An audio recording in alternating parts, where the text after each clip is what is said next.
Top टपा top टपा top टपा टॉप। जमूरे शुरू हो जा। आय हाय रे मुंह में पेलव आवे के स्टाइल।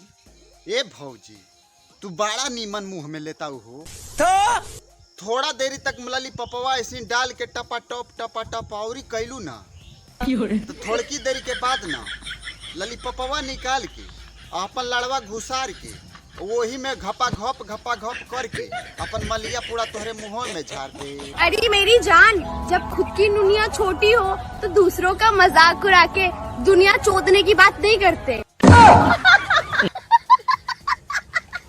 ना भाई लोग तू है लोग देखा लॉलीपॉप मुंह में ऐसे लेतिया जैसे मियाँ खलीफा भैवन के लाड़ लेवेले। क्या बोला तूने?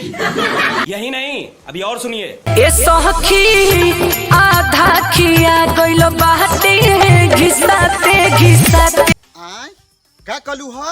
आधा खिया गइल बाटे घिसाते घिसाते। आधा घिसा गईल। ए भौजी तब तो भैया के लड़वा कामे न करत हुई हो। तो साला ये दुख का खत्म नहीं होता बे।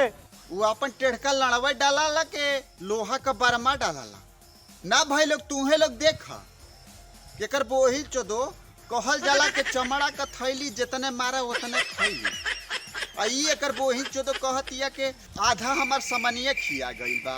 झूठ बोल रही है।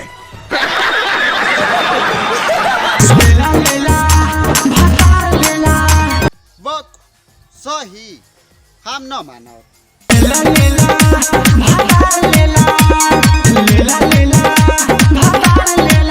हतार लेला ए तोहर बोही जो भौजी हतार न लेही त तोहर पहुना ली। हाँ अच्छा छोड़ा जाए दा।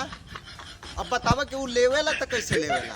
कबो सुता के कबो उठा के खड़े खड़े पोज देला देला। बक यानी के सनी लेवनी कैसन कौनो पोज नहीं खे जौने पोज में तोहके ना पेलत हो। सही पकड़े हैं।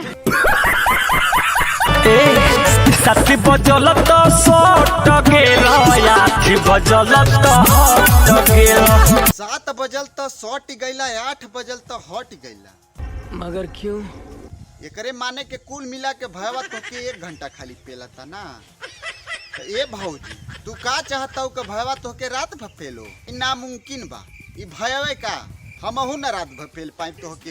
तो एक काम कर तू ऑनलाइन न आई रबड़ के लाड़ मंगवाला और रात भर हिलावत रह। जब दिलू तुरंत तोहर पूरा लौकता। जब दिलू तुरंत तोहर पूरा लौकता। तो भाई लोग सुनला ह ए भैया के कह नाम बा जब बहारे लूरा तो तोहर पूरा लौकता। ए भौजी तनी देखावत हमनो देखी जा कि भैया झूठ कहता कि सही में कहता। हाँ ये कर लो पहले।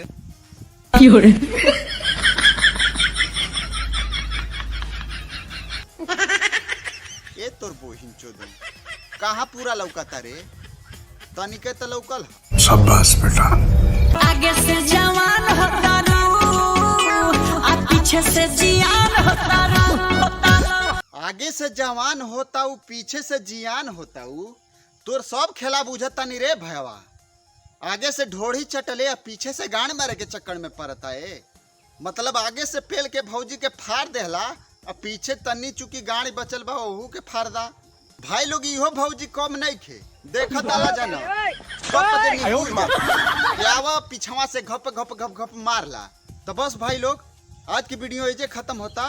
तो ये वीडियो खाली तोहन लोग के एंटरटेनमेंट खातिर बनौले बानी और एके हंस के भुला जी जा एके दिल दिमाग पे लड़वा लहसुन पे मत लिहा जा।